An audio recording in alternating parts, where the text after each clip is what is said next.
You may know the name Rick Moranis. Rick Moranis was a huge comedy movie star in the 1980s and 90s. Starred in a lot of movies you probably heard of if you grew up during that time. He's worth millions of dollars and was, again, in some of the most recognizable films. But in 1991, just 5 years after he married his wife, she got cancer and died, leaving him with a son and a daughter. And Rick Moranis quit acting in 1997. He said he meant to take a little break and then realized he didn't miss it. Didn't miss all of the Hollywood, didn't miss the money, had enough to live on and just be dad to his 2 children. There were actors all over Los Angeles and New York City that would love to have everything that Rick Moranis had, but he found something more important. And in comparison to being a father to his children, found the life of a Hollywood actor to be wanting and nothing. And Ecclesiastes is all about priorities and perspectives. It's all about, you think this is important, and then you find out it's really not that important. It's not.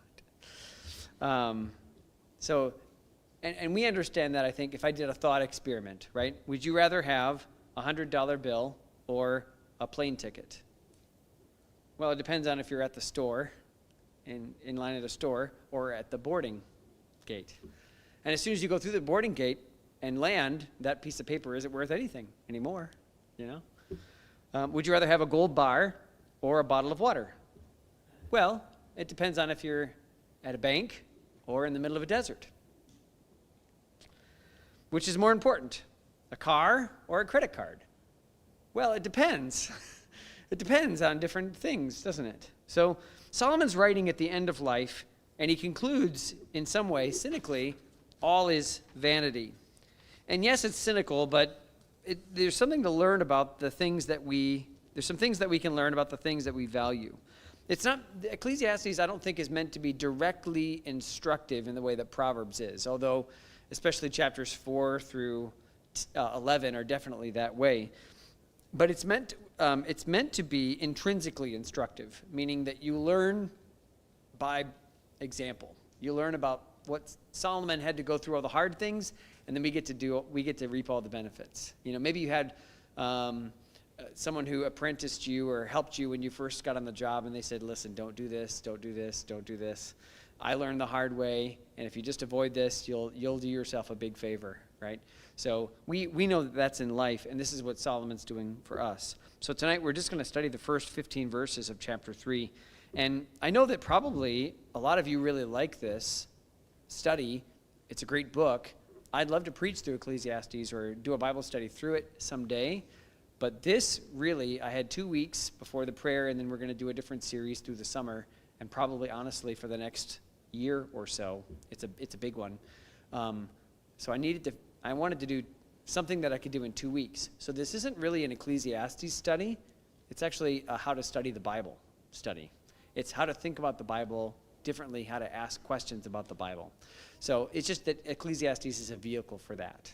So hopefully as you're reading through Ecclesiastes and the Bible, you're learning how to ask yourself the question of how do I apply this to my life, and how do I go a little deeper? Because I'm sure you've read Ecclesiastes 3, 1 through 15, and either thought, okay, or had a song from the Byrds running through your head, right?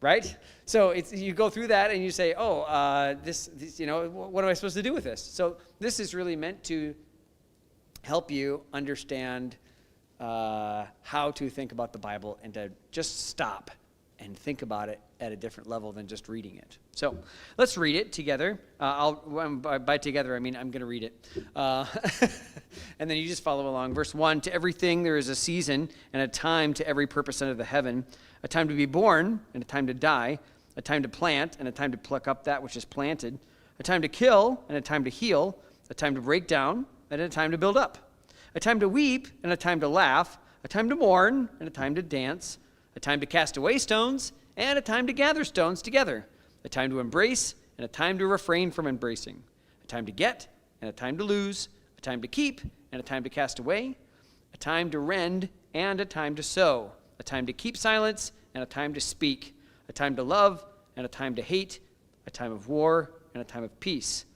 What profit hath he that worketh in that wherein he laboreth? I have seen the travail which God hath given to the sons of men to be exercised in it. He hath made everything beautiful in his time. Also, he hath set the world in their heart, so that no man can find out the work that God maketh from the beginning to the end. I know that there is no good in them, but for a man to rejoice and to do good in his life. And also, that every man should eat and drink and enjoy the good of all his labor. It is the gift of God. I know that whatsoever God doeth, it shall be forever. Nothing can be put to it, nor anything taken from it. And God doeth it, that men should fear before him. That which hath been is now, and that which is to be hath already been, and God requireth that which is past. So, deep, deep stuff. And if you're just reading through it, you think, oh, pretty heady, kind of over my head. But if you stop and think about it, and just think about these questions, I think you'll get a little deeper level. And then hopefully you can do this on your own. Get a piece of paper and just stop and notice some things. Sometimes it's wonderful to take a train through the forest. Sometimes it's good to stop the train, go look at one of the trees. So that's what we're doing tonight. So it says that every season has a time. And again, this is sort of in the same vein of what we talked about last time, that time keeps moving. But also, so time is linear. Our lives are linear, but they're also kind of cyclical. We keep coming back to the same things over. And I think it's the cyclical part that he's kind of talking about here, right? So it depends is important. It depends, what's your value? What's your perspective? Well, it depends on what season I'm in. It depends on where I am in life. It depends on what's going on in my life, where I value. And sometimes, if you're completely wedded to that ideology, you have no stability at all, because you're always just kind of going with the tides. I mean, could you imagine, Cheryl, if you had to chase every fad that was out there? If you had to have the latest and greatest? Yeah, exactly, yeah. Well, I mean, wouldn't that just be tiring? Yeah, it's like, how do you ever keep up? I feel bad for people that feel like they have to. And that's kind of what he's saying here, just like, why? Why go after it? So he presents these things in verses 2 through 8 that are opposite of one another. And I ask question 1, which of these are presented as positive things? You can just shout them out. Time to be born. A time to heal. A time to dance.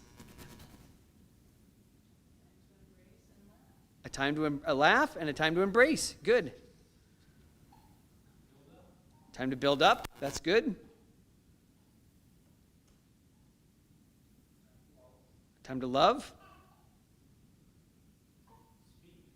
Time to speak. Can be good.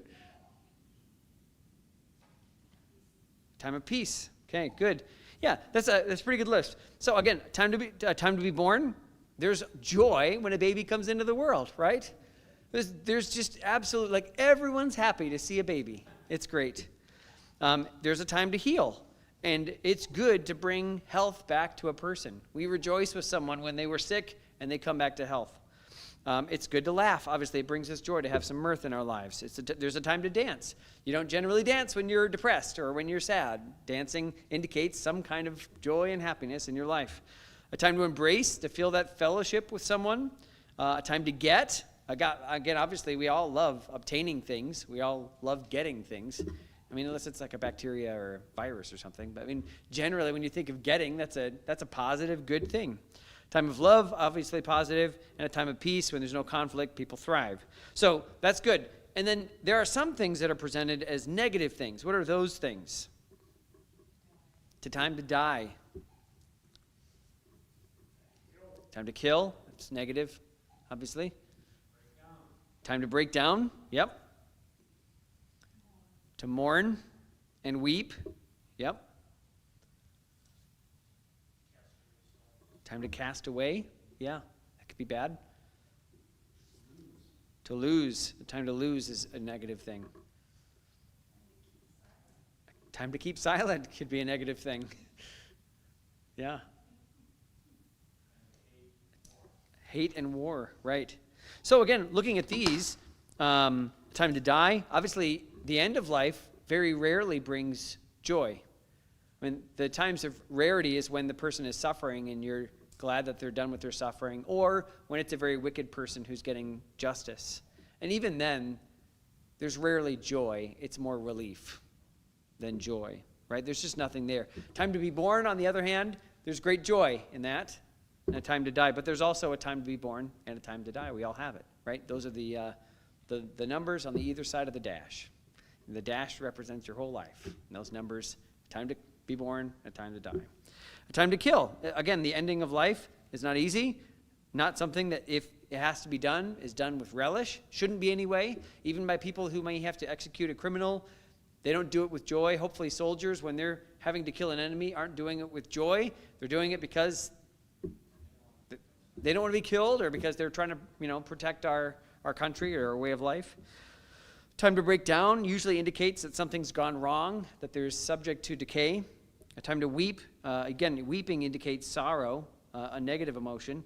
Time to mourn is someone processing the loss, the sadness. Usually it's a prolonged something. Time to lose. Most of us spend time accumulating, not shedding things. Sometimes if you have to get rid of something, and that could feel good, but by and large we're trying to accumulate, not lose things. A time to hate. Again, the expression of dislike or desire for something to go. And a time of war, conflict. So some are what Solomon said. So this is question 3. Is there a New Testament way to think about what Solomon says about a time to kill, hate, and war? And if so, how do you bring that to, now here we are in the 21st century, taking what he's trying to say here? Cheryl? Yeah.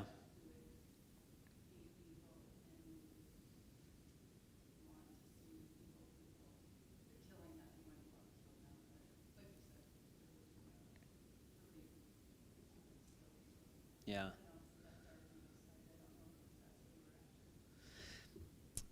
It's more just like, well, we're not going to just discount this and be like, what are you going to do? It's the Old Testament. Is this just, we just miss it out of hand, or do we say, well, there's something here for us too? Yeah, Russ. So when I look at this, you think of these words kill, hate, war, and they trouble me, right? They trouble us. Yeah. So I was thinking of Matthew 24:6 says that not be troubled. And so I'm looking at it as these are very troubling things to get, and I'm supposed to have that faith in God not to be troubled. Yeah. Yeah. Yeah, obviously Christendom is different than it was in Israel's time, when Solomon was king. They had to go and kill people as a nation, and it was something that, sometimes was even told to them by God that they should go and destroy this people. And we're living in Christendom where that's not what we're to do. Very, very often Christ is saying, do good to them that persecute you and to do harm to you. So that part wouldn't. I kind of looked at the same thing with you spiritually. We're to mortify our sinful desires. We're to take delight in the death of our flesh. And when we can do that. Now, I don't try to spiritualize things too much. I think the point is there's a time for death and there's a time for life. There's a time for love, obviously. And for the Christian, if we love the things of God, then we should hate the things that hurt other people, the things that are rebellious against God. And again, we want peace, but sometimes there can't be peace, and then it's up to us to go to war. But what the Bible teaches us is that very often the war that we're against is not against flesh and blood, but against principalities, powers. So that is still with us today, and there's a time for that. It's a wonderful thing when a Christian can just have peace. And then sometimes you're in a time where you're in conflict with Satan, with others, and to take it all as from the Lord. We noticed in verse 7, a time to speak and a time to keep silence.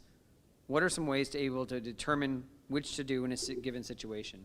So when I ask a question like this, think of like a younger person than you, or a less experienced, less mature person who's asking you, how can you tell when you should or you shouldn't? When you should speak and when you shouldn't? Amy.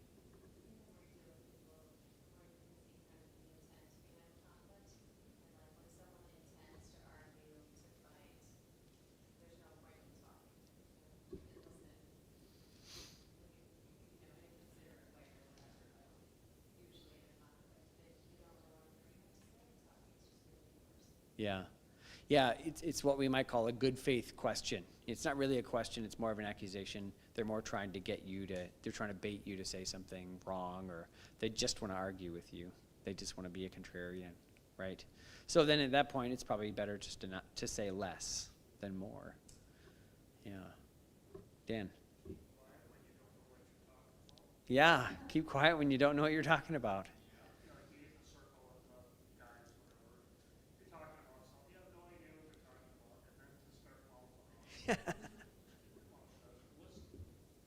Yeah. Yeah. Yeah. Good. Anybody else?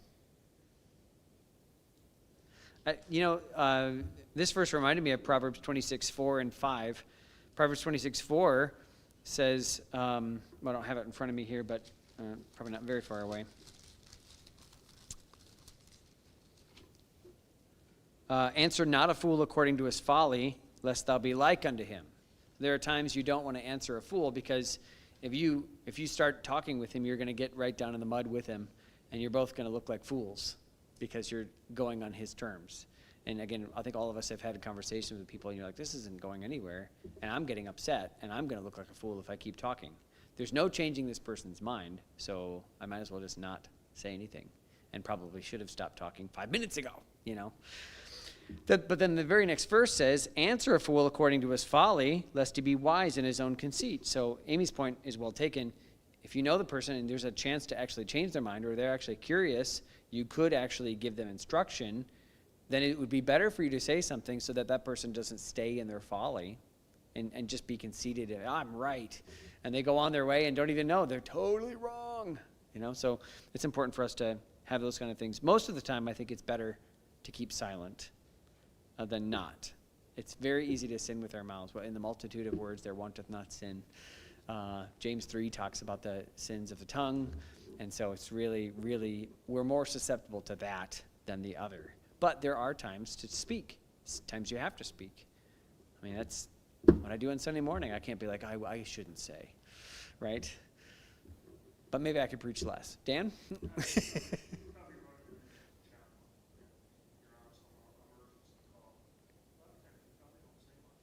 Yeah.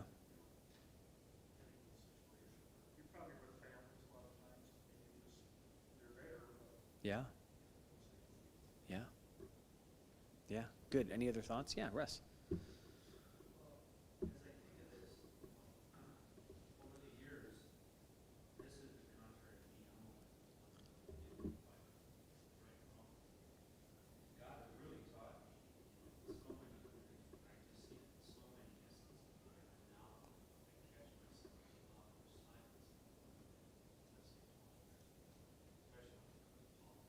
Oh, sure.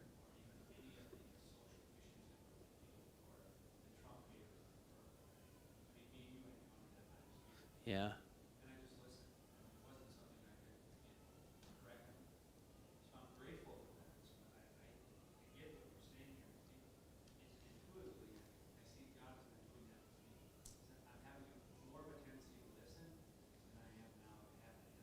Yeah. Yeah.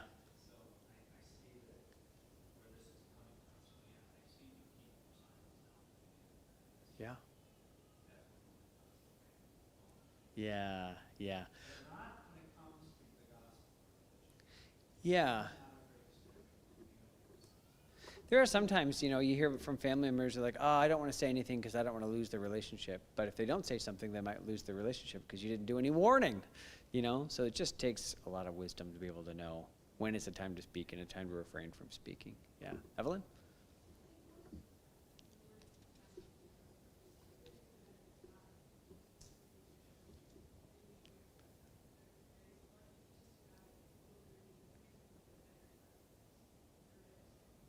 Yeah.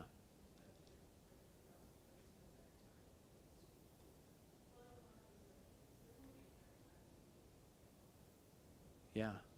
Yeah, it's not never speak. It's just there's a time for speaking. And it might be later. Yeah, good. So, number 5, in what ways can these following ways be presented in both a negative and a positive way? So, a time to pluck up. How is that negative? Yeah, there's nothing going on here. You got to pull it up, right? Yeah, right. Yeah, yeah. How can it be a positive thing? Harvesting. Yeah, time to take it out of the ground. You can't eat it while it's there, or even thinning something out, right? That could be a positive thing. So Solomon's not trying to present all these things as negative. Some of them are neutral, but some of them are just like, yeah, there's a time, and it seems weird.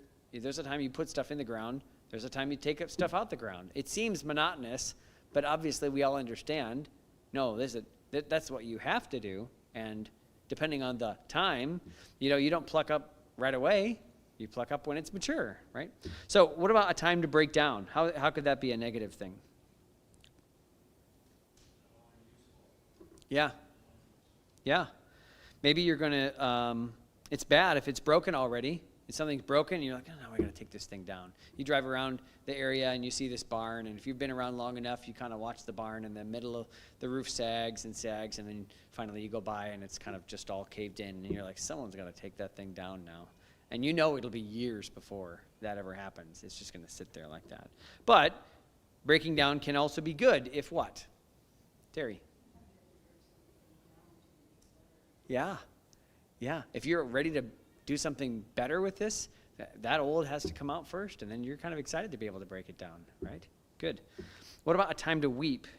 Is there ever a good time to weep, or is weeping good for anything? Well, let's start with a negative. Yeah, funeral, sorrowing over a loss. Yeah, what about positive? A wedding? Yeah. Yeah. Yeah. God gave us weeping and crying as a healing mechanism. It's meant to, just as a cleansing, and it's a gift of God. Yeah. Yeah. Yeah. Yeah, so again, some of these are not so hard and fast. He's not saying sometimes life's great and sometimes life's terrible. He's saying there's a time for everything. There's a season for every one of these things, depending on what you mean by it. What about a time to cast away stones?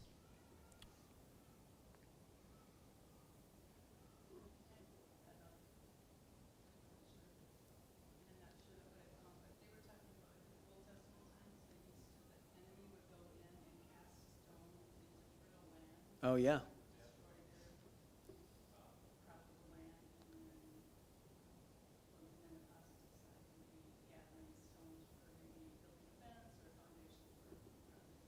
Yeah.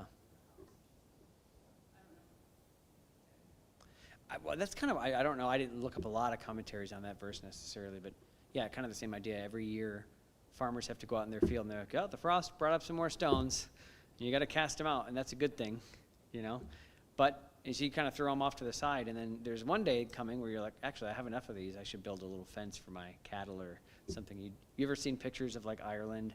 You're driving through, maybe Lydia, yeah? Have you seen that? The stone fences or the walls along the way. So like they do something with that, and that's when you want to gather it all up. There's all kinds of things I think all of us realize that, and it's not even just one man's junk is another man's treasure, but the thing that we cast away, those are the things that other people really are looking for or wanting, I think a couple years ago the Neils were getting rid of some of the stones in their field and things, and then Lorraine wanted them for her rock wall at her house. And so there's a time for gathering, and there's a time for casting away, right? What about a time to lose? Lydia? Oh, that's a hair thing. My bad. Yeah. Mm-hmm. Right. Yeah, obviously, sometimes you lose things and you're like, oh man, I really wanted that. I really needed that still. And sometimes there's stuff that you would never get rid of, you can't, and when it's gone, you're like, oh, okay, that's good. Like I couldn't get rid of it, but it was that choice was made for me, and that's a positive thing. Yeah.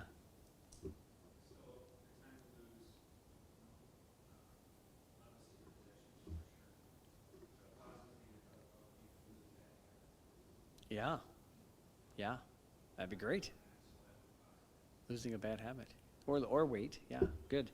What about a time to cast away? Again, put as negative, but what are ways that could be, again, a time for either one? Good or bad? Yeah, Terry?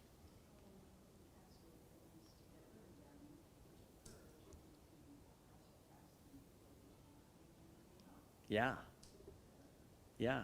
Yeah, if you're purging your house, throwing things that aren't important to you anymore, that could be a good thing. If you have to cast it away because it's broken, I mean, all of us have had to throw something away. We're like, man, I paid a lot of money for this dumb thing, and it broke. That's frustrating. But again, there's goods and bads there. And then a time to rend.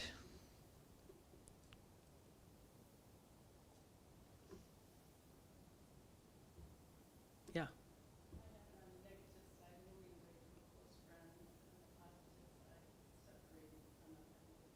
Yeah. Yeah. Yeah, good. I was thinking just literally about, a cloth or something. Sometimes you have to rend it. It's bad because it ripped. But sometimes you're going to rend it because you're going to make it into something new. I always think about Hannah making her son Samuel a little coat every year and wonder if she took like something that was hers and just like, I'm going to make this into a little coat. So you have to tear it and you have to, cut it so you can make something else of it. So again, what Solomon's saying is not just like life is full of good things and life is full of bad things, but in every season, every time of life, there's some things that seem like they're good. They could be good in one situation, they could be bad in another situation, and the fact that they're opposites.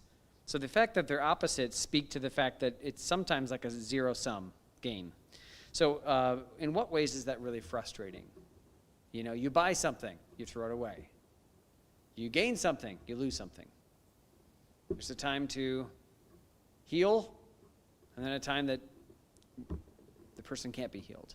Amy? Every time you decide to prioritize one thing, it means that you can't prioritize something else. Yeah. Sometimes that's really frustrating because you just can't do everything well. Yeah. When you choose those one or two things, it means that just by nature you're not going to be able to focus on the other stuff that you'd like to. Yeah. Yeah, when you ask what's the first thing and you mention three things, you're like, well, three things can't be first. It's got to be one, and then you're saying no to something else. That can be really frustrating. Yeah. Yeah. Russ? I think there's times you would feel like you're just not taking Yeah. it. Yeah. Yeah. Yeah, you feel like it's like one step forward, one step back, 2 steps forward, 2 steps back, and you're like, this isn't the way it's supposed to go. Again, you're purchasing, you're losing. You're healing, you're getting hurt. There's just this over and over and over again. You do your household cleaning only to get dirty again, right? There's lots of work, but there's not always something to show for it. It's one of the best things in the world when you do a lot of hard work, and at the end you've got something really positive and good. Man. And you for weeks after, walking through the house looking at that, hey, that was great. That was a lot of work, but really worth it, And then some things you just kind of walk by and you're like, or I put so much work into that and it's not going to go anywhere. It's just going to, I don't even know how I'm going to tackle that again. Yeah. How is this frustration shown in verse number 9?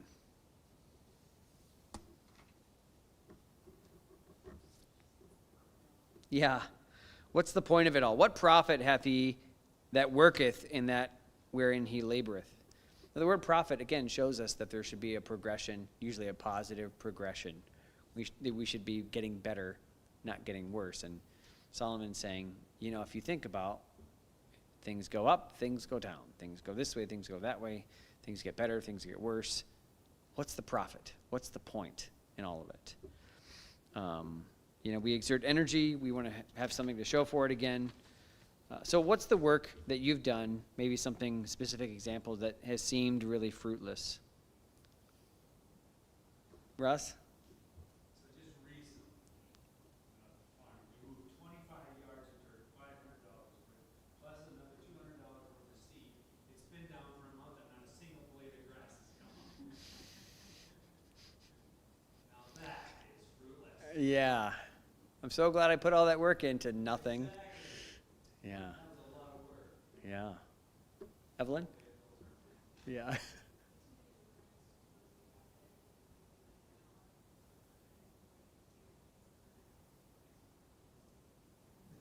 Yeah. Why didn't I just leave it here, right? Yeah. Terry? Jimmy and I used to clean, we had a person who cleaned every single Friday. And every single Friday we walked in my house and it was just a disaster. And we would spend 2-3 hours cleaning everything, every surface, and it was so nice. And we come back the next weekend, it was trash. Yeah. And on one side, you're like, job security, you know? Yeah. But on the other side, you're like, how do you get it this dirty? Like, There was no satisfaction for yeah. Yeah. Yeah, I mean, more personally, I've invested in people that have fallen away from church. And it's kind of like, man, all those hours. They weren't wasted.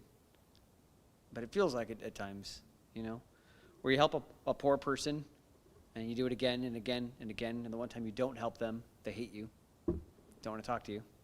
It's like, oh man. Again, that's just people. Or you do work, and then you realize at some point, on step number 1 or 2, I should have done this, and now I've got to go all the way back and undo this so that I can do it the other way. That's one of the most frustrating. I think I told you last week about that video I was working on. How frustrating, Now all that work for nothing. Well, that's Solomon saying, we all know that micro scale, but he's saying, what's to say that it's not all like that? Now, in a way, he believes it, but in a way, he's also going to contextualize that and say, if this was all there was, that would be frustrating. But now he's going to bring God into this, which is, again, good because it's in the Bible. I asked the question here before we move on to verses 10 and 11, what's a Christian ethic what I meant was guards us from feeling like our work is good, but that guards us to feel that our work is good, profitable, and from God? What are some things that help us think that? Evelyn? Mm-hmm. Yeah?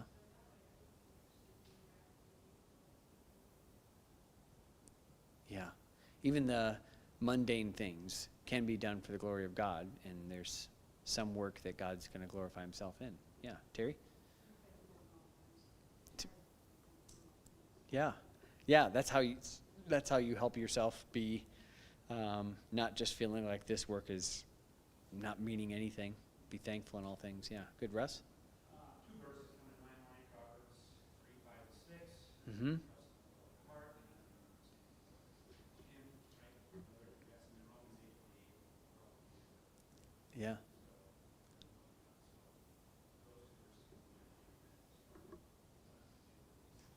Yeah.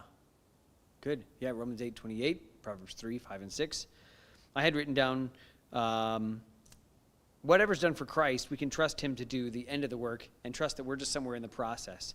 So Paul says in 1 Corinthians 3, I planted, Apollos watered, but God gave the increase. So he just recognized, like, I'm a part of this. I had one little part in the life of this church or in the life of this person, and God's going to do what God's going to do. I just had to do my part. I had to be faithful. So he says, so then neither is he that planteth anything, neither he that watereth, but God that giveth the increase. Now he that planteth and he that watereth are one, and every man shall receive his own reward according to his own labor. So remembering, all work is ministry work in some capacity. You're changing a diaper. That's God's work. You're washing the clothes. That's God's work. You're mowing the lawn. That's God's work too. Unless you're doing it on Sunday morning at 10:30. Then, you should probably be in church. Yeah. So, yeah, Amy.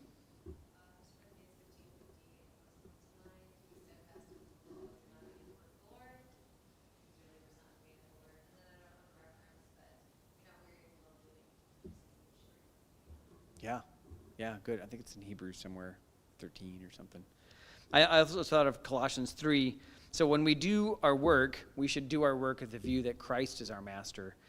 Paul tells these servants, obey in all things your masters according to the flesh, not with eye service as men pleasers, but in singleness of heart, fearing God. And whatsoever you do, do it heartily as to the Lord and not unto men. So even the servants who are working in this house doing the same thing over and over and over again, he said, don't do it just to please them, do it to please God. You're doing your work heartily as to God, not to men. And then also we have to do the will of God from the heart. So the complementary passage is in Ephesians chapter 6. Servants, be obedient to them that are your masters according to the flesh, with fear and trembling and singleness of your heart, as unto Christ, not with eye service as men's pleasers, but as the servants of Christ, doing the will of God from the heart, with good will, doing service as to the Lord and not to men. So again, this is how we would keep ourselves from falling into this trap that this is mundane. It's just put them up, stack them up, put them down. This way, that way. Just over and over again. If you remember, okay, but Christ is in this. He's calling me to this work. It's good. Then you'll keep going. Romans 10 Ecclesiastes 3 verses 10 and 11 say that God plays what part in life?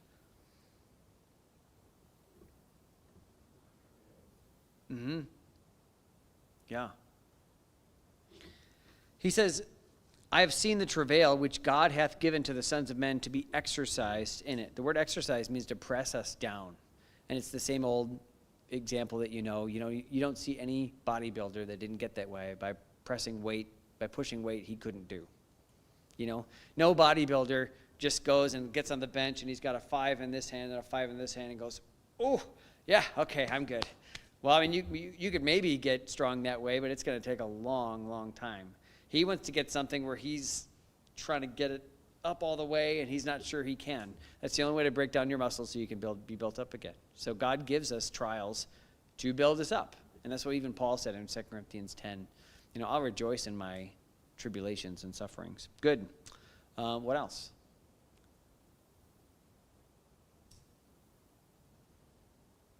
Also written down here, in time, the value of everything, including trials, will be seen. We're living in this little tiny slice of time. We can only see the present. The past we remember with some degree of clarity, and the future is really unknown. We can only hope that things are going to turn out a different way. But God's the only one who can see all of it, how the past comes to the present, and how the trajectory into the future, right? Hebrews 12, verse 11, now no chastening for the present seemeth to be joyous, but grievous. Nevertheless, afterward it yieldeth the peaceable fruit of righteousness unto them which are exercised. There's that word again, thereby. Matthew Henry said this travail is given to us to make us weary of the world and desirous of the remaining rest. It is given to us that we may be kept in action and may always have something to do, for we were none of us sent into this world to be idle. So the travail we have is to keep us from settling. And so it's a good thing from the Lord. What do you think? So there's this phrase in the middle of verse number 11, he hath set the world in their heart. What do you think that means? This is a tough one to kind of suss out. I admit that I had to look at the commentaries a little bit.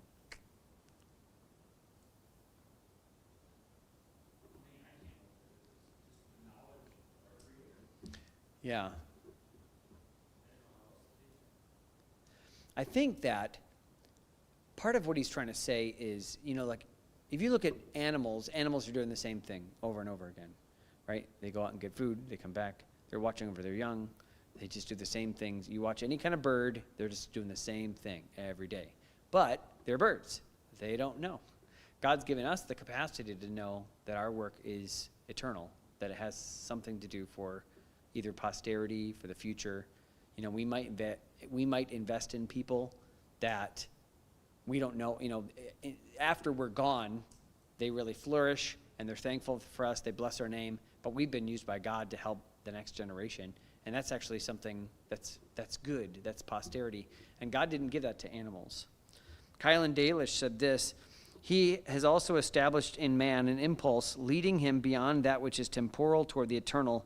It lies in his nature not to be contented with the temporal, but to break through the limits which it draws around him, to escape from the bondage and the disquietable within which he is held, and amid the ceaseless changes of time to console himself by directing his thoughts to eternity.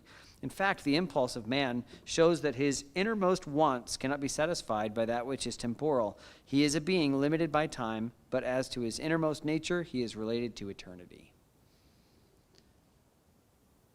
There's that perspective in every single person, and that's why I think even atheists yearn for something more than just this life, even as they can't admit to themselves that there is a God. Any other thoughts on that verse? Yeah, amen. I think also it says that God cares enough to give us trials that will help but not destroy. So verse 11 says that no one can find out the work that God does. How does knowing both the sovereignty of God and that he doesn't tell us, or the inscrutability, he doesn't tell us all of what he's doing, help us in our work and life? So we have this one thing, God's all-powerful, and God's doing things that he doesn't tell us about. How, when we think about those things, does it help us in our work and life? Terry? Yeah, absolutely. It forces us to trust him. Yeah. We don't need to know everything if we trust God. We worry when we don't trust the person. They may try to scam us. This might be a trick of some kind. But if you trust the person, you don't need to know all the details. In fact, if you think about it, you get in an airplane, I don't want to know the details. I don't want to know if there's a problem with the plane. Because those guys know what they're doing. They're going to fix it. They're going to have some other way to land. They're going to talk to people on the ground who can help them. I would just rather be blissfully ignorant, right?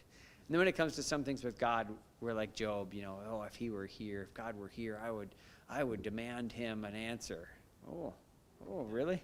I don't think you really want that as bad as you say that you really want that, right?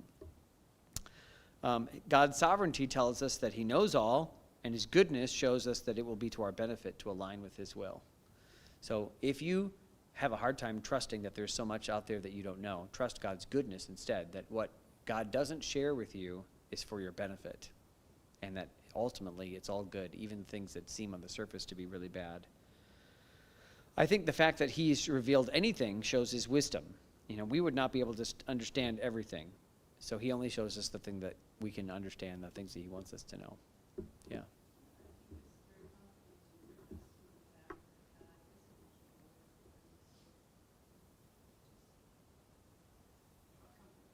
Yeah.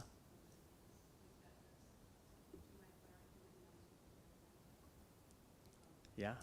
Yeah. And not blithely, not just hum, but just, God, if there's something I can do, I'll do it. And if there's something I can't do and you just want me to rest in you, I'm happy to do that too.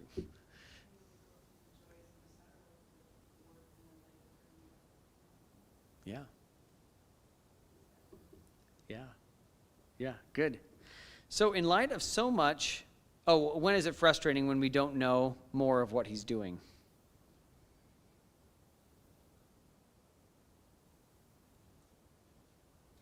Oh, wait, no. I want to ask this question. How have you determined to keep doing the work that you will have to keep doing, house, yard maintenance? What are ways that you've encouraged yourself to keep doing it even when it feels fruitless? Maybe some of the things we've talked about, but how do you, it drives you crazy that I have to do this thing over and over and over again. How do you? Yeah, Russ? Okay. Even if it's temporary, you like it. God's given you that measure of joy for even temporary things. Yeah, that's good. Anybody else? I wrote, when we're in pain and wondering when it'll stop. When we realize that God made us to work. God made us as creatures to work. That's a good thing. Then even, whatever the work is, this is part of my being. When we realize that small work can make big progress, and it's not, again, I'm just doing this little part, seeing what God will do in the future. And when we realize that living in a sin-cursed world means we're living in a state of decay, and we're fighting against that. Some things are falling apart, and we just say, okay, but that's the world we're living in, and this is just the work that God's given us. And when we're in heaven someday, the curse of sin will be gone, and we can just work, and work will probably be more like play. On the back page, 10, when is it frustrating that we don't know more of what he's doing?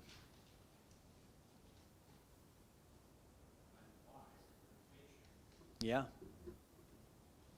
Yeah. When there's a time limit on it, we want it right now, and we're impatient. Yeah. Terry?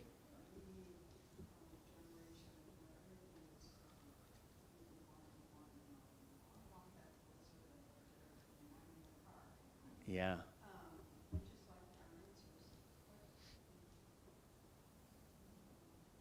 Yeah. Well, we really have trained ourselves as a society to get what we want right away. I don't want to wait for it, I had to be at the window 3 minutes.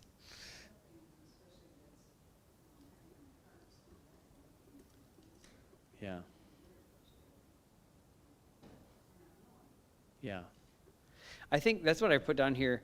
When we're in pain and we're wondering when it'll stop and why a good God would just prolong our pain, you know?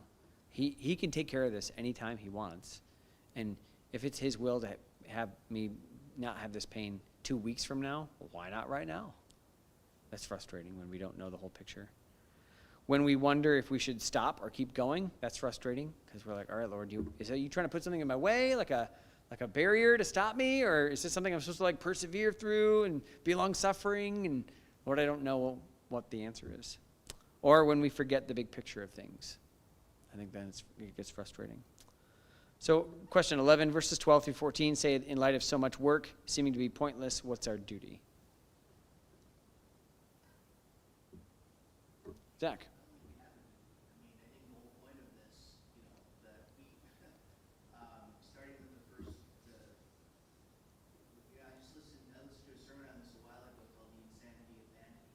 And it Yeah. was everything that we're trying to do is, everything is vanity. All the works that we're doing, all of the effort that we put into anything, God has created a balanced world, and everything that happens, past, present, and future, is entirely within God's hands.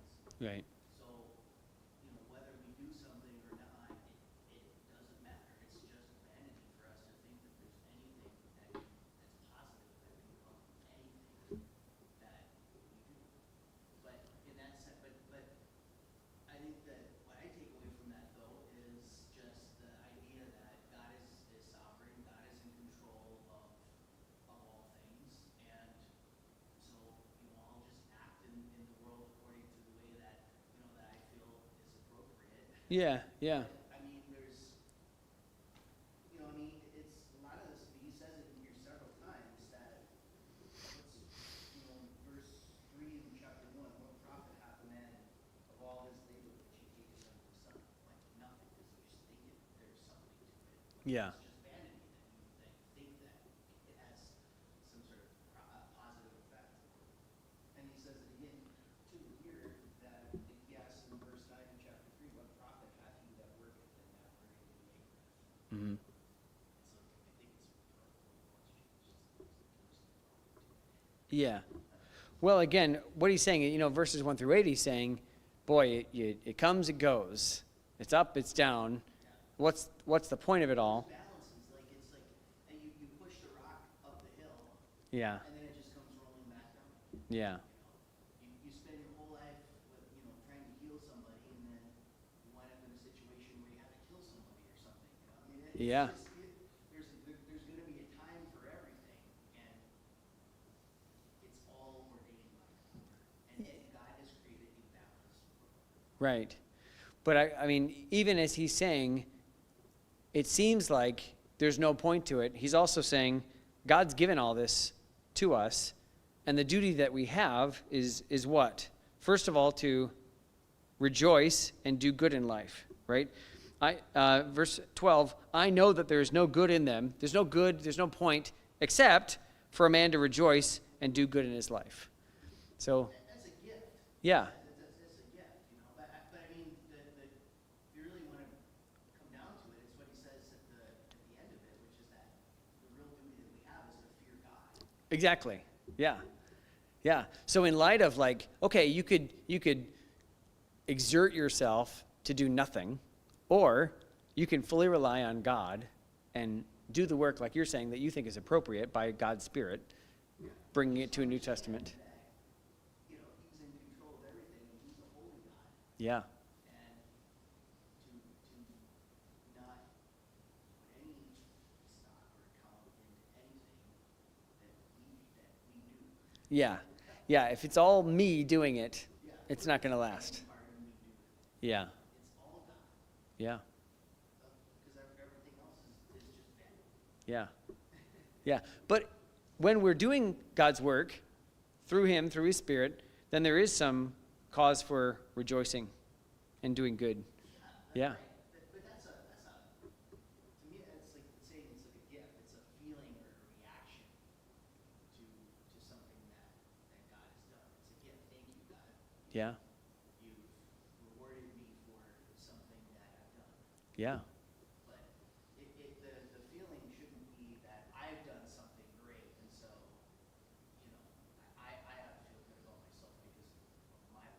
Yeah. It was God's work in you. Right. Yeah.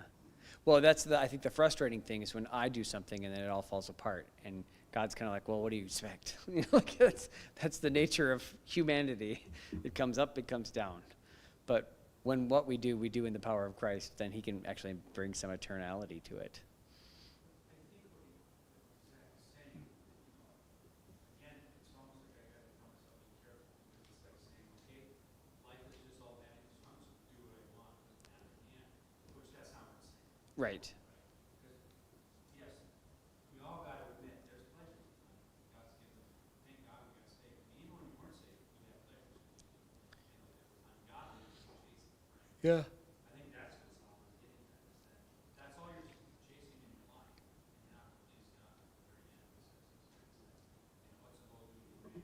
Yeah. To keep his commandments, right, and fear God. Yeah. And Yeah. if we can focus on that, God's going to give you all joy and happiness. Right. Yeah. That's what the next verse is to eat, drink, and enjoy the fruits of your labor. Yeah. Yeah, again, we have to eat, we have to drink, and as we do so, we should just take that as from the Lord, right? 1 Timothy 6:17, God who giveth us richly all things to enjoy. So God is delighted that we can enjoy those things, but just understand, like, every meal that you have is from the God, and he intends you to have joy, and just know there's going to have to be another one. Yeah. We're to give God the glory, not ourselves. Right? I Yeah. want this, or I did this because God gave me that. And then, how about when we fail? Yeah. It's on us. Yeah. He gets all the credit, we get all the blame. That's fair. Sometimes God wants us to fail so we can learn from it, right? Yeah. He doesn't want you to succeed on everything, does he? Well, he allows us to fail. The balance that they're talking, that he's talking about in the first 8 verses, there's sometimes you're going to lose. Sometimes because your own pride will. You get in your pride, get in the way. Look at how much of a job I did on that. Yeah. Oh, is that a little right? Yeah. Tell them that's just Right, exactly. Yeah. Yeah, and the last thing is just to fear God, verse 14, right? And that man should fear before him. What in verse 14 points to an eternal perspective of our work?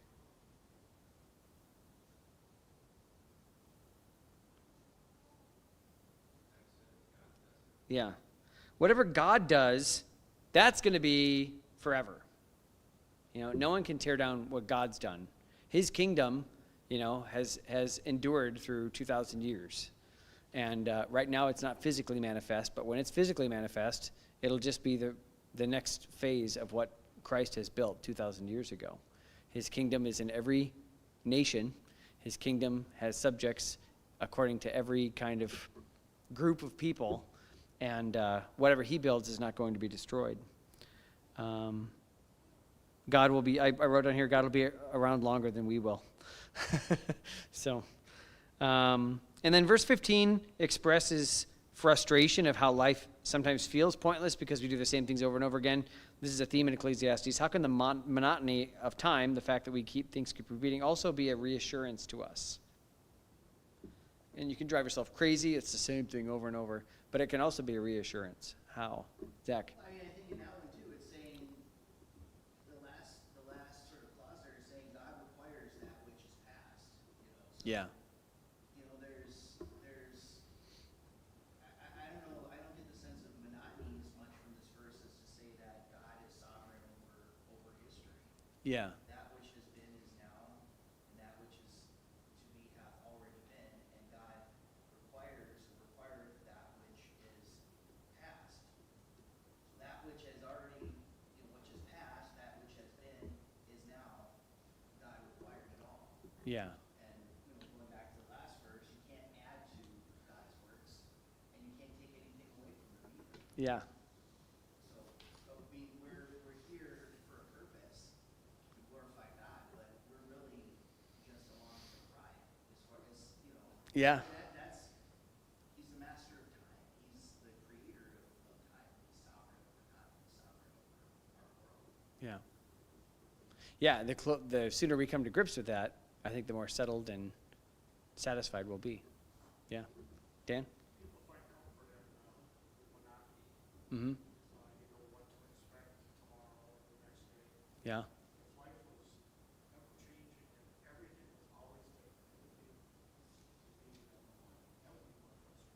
Yeah. Yeah, every day you woke up and it's a different house, different family, different job, different car. You're like, I don't know any of this stuff. We like that there's kind of the things that we know, right? Yeah.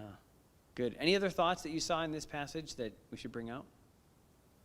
Who knew we could go so long on 15 verses? But well, it's good to, again, just take some time to kind of think about this in a deeper way. It was good for me to study these opposites and really think about them in a deeper way. Okay, good. Well, next week we pray together, and that's wonderful too. All right, our prayer sheet, just keep praying for Christy. She has some relief, but it takes just a little while. So pray that it'll actually take hold.